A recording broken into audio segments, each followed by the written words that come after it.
හම්බෙනවා ආර්ජේ සෝන් එකෙන්. මම අද ඕගොල්ලන්ට කියලා දෙන්න යන්නේ ඩෙඩ් ලැප්ටොප් එකක් කොහොමද රිපෙයාර් කරගන්නේ කියලා. අපි ගලවලා බලමු මෙන්න මේ විදිහට. මේ ලැප් එකේ කොහොමද තත්ත්වය කියලා. බැටරි ඉස්සෙල්ලාම ගලවන්න ඕන. ඊට පස්සේ කීබෝඩ් එක ගලවන්න ඕන. ඊට පස්සේ ඒකේ තියෙන කේබල් ටික ගලවලා ඒක යන ටිකත් ගලව ගන්න ඕන. ඊට පස්සේ පිටිපස්සේ තියෙන යන ටිකත් ගලවලා ඒකේ Wi-Fi adapter එකත් ගලව ගන්න.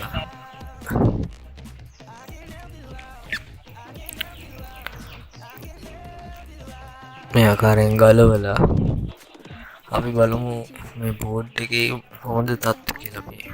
මේ පේන විදිහට නම් මේකේ දූවිලි මැදල කූඹි ගිහිල්ලා චිප් වලට මේක මං හිතන ෂෝට් වෙලා තියෙන්නේ. අපි බලමු මොකද්ද මේකට කරන්න පුළුවන් කියලා.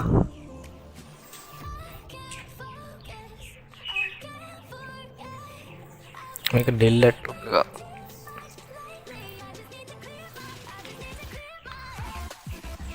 බලන්න මේ පේන විදිහට මේ IC එක බලන්න කොච්චරම දූවිලි කූඹි විල්ල ජරා කළාද කියලා. එහෙම ජරා කරවම මේ ලැප්ටොප් කොහොමවත් වැඩ කරන්නේ නැහැ. අපි බලමු මේක කරන්න පුළුවන් දේ.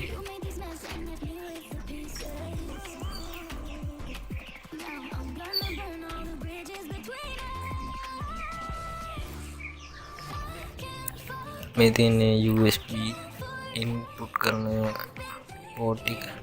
ඒකේ කිසි අවුලක් නැහැ.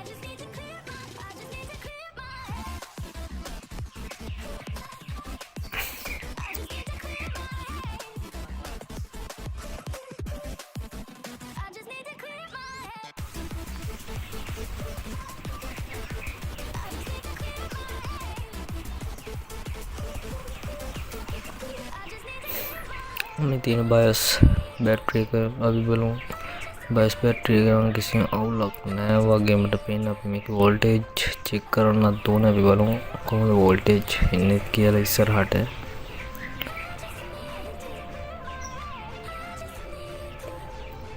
මේ තියෙන ඩෙල් ලැප්ටොප් එකේ බැටරිය. මේ තියෙන්නේ වයර්ලස් ඇඩැප්ටර් එක. මේකෙන් තමයි Wi-Fi සපයන්නේ. මේ තියෙන RAM එක. මේ තියෙන hard disk එක. Toshiba hard disk එකක් තියෙන්නේ.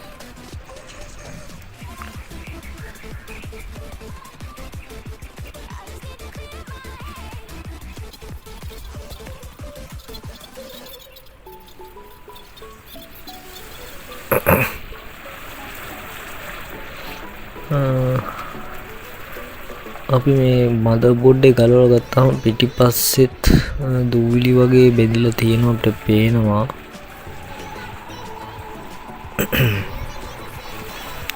මේකට හොඳම දේ තමයි මේක හොඳට පෙට්‍රල් වලින් ක්ලීන් කරන එක. පෙට්‍රල් වලින් ගොඩක් දුරට මේකේ ජරාව යනවා. මේකේ වෝල්ටේජ් එක චෙක් කරගන්න ඕන.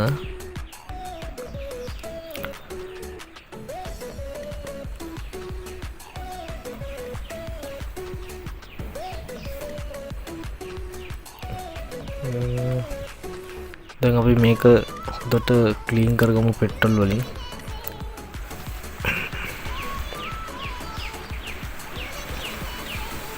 ක්ලීන් කරලා අපි බලමු මේකේ වෝල්ටේජ් කොහොමද එන්නේ කියලා. ඊට කලින් අපි බලමු මේකේ මේ ෂෝට් මොන හරි තියෙනවද. ඒකත් අපි බලමු මොන හරි ෂෝට් තියෙනවද කියලා. ඉස්සරහම අපි බලමු මෙන්න මේ විදිහට fuse එක හොඳයිද කියලා. ඊට පස්සේ කැපැසිටර් ටික බලමු.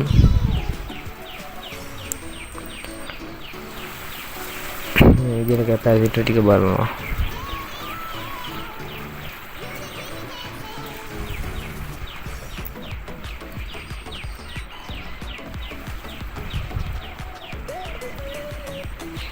ඊට පස්සේ ඔයගොල්ලන්ට පුළුවන් නම් IC MOSFET ටික බලන්න සාමාන්‍යයෙන් බෂ මෝඩ් එකට දාලා පොඩ්ඩක් ෂෝට් එකක් එහෙම තිබ්බොත් ඔයගොල්ලන්ට හොයාගන්න පුළුවන්.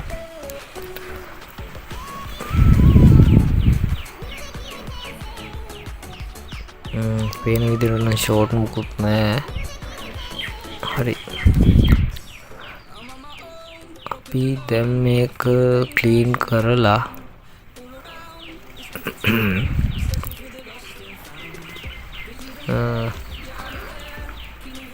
ෆෑන් එකත් හයි කරමු.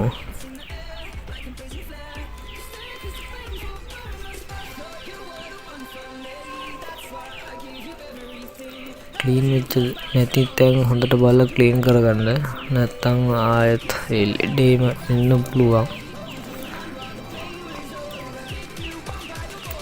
සාමාන්‍යයෙන් ගොඩක් දුරට මේ වගේ LED තමයි එන්නේ.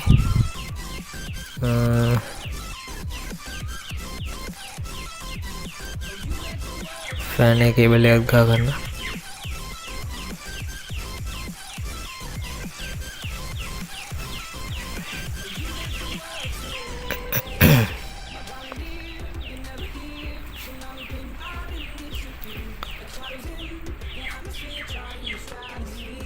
මේ විදිහට ලැප්ටොප් එකේ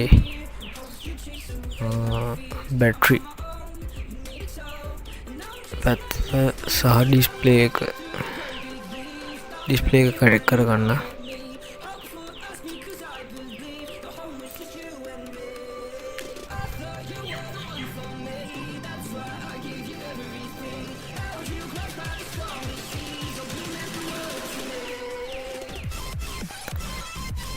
ඔයගොල්ලන්ට පේනවා මේ නිකන් තඹ පටියක් ගිහිල්ලා තියෙනවා. මේ තඹ පටිය තමයි ප්‍රොසෙසර් එකට ගිහිල්ලා තියෙන්නේ. මේ ප්‍රොසෙසරින් ෆෑන් එකට තඹ පුරක් යවලා තියෙනවා. මොකද හීට් එක එළියට යවන්න ඕනේ ඉඳලා.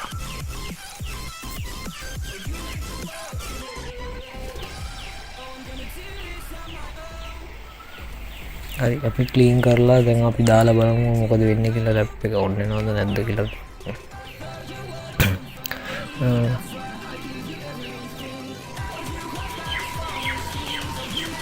ඔන්න පෙන්වනවා මේක ඉන්ඩිකේට් තුනක් පෙන්වනවා. 1 2 3 වගේ පත් වෙනවා. අපි ඒකෙන් නම් පෙන්වුම් කරන්නේ BIOS බැටරි එක දාලා නැති හින්දා තමයි ඒක ඉන්ඩිකේෂන් එක පෙන්වන්නේ. අපි මේ විදිහට BIOS එකත් ගහලා අනිවාර්යෙන් charger එක ගලවලා ගන්න. මොකක් හරි ෂෝට් එකක් වුණොත් එහෙම මදර්බෝඩ් එක විච්චෙන හින්දා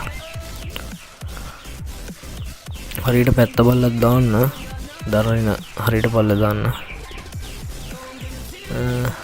මේ විදිහට දාලා අපි බලමු ඔන් කරලා මොකද වෙන්නේ කියලා.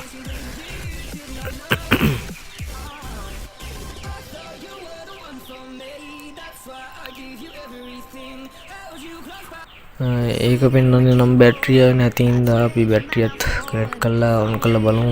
හරි. ලැප් එක වැඩ කරනවා. ඔයගොල්ලන්ට පේනවාදී මේ විදිහට වැඩ කරනවා. ඉතින් යාළුවනේ දැන් ඔයගොල්ලෝ දැක්කා ලැප්ටොප් වල ගොඩක්ම තියෙන ප්‍රශ්න මේ විදිය තමයි ඉතින් අවසන් වෙන්නේ.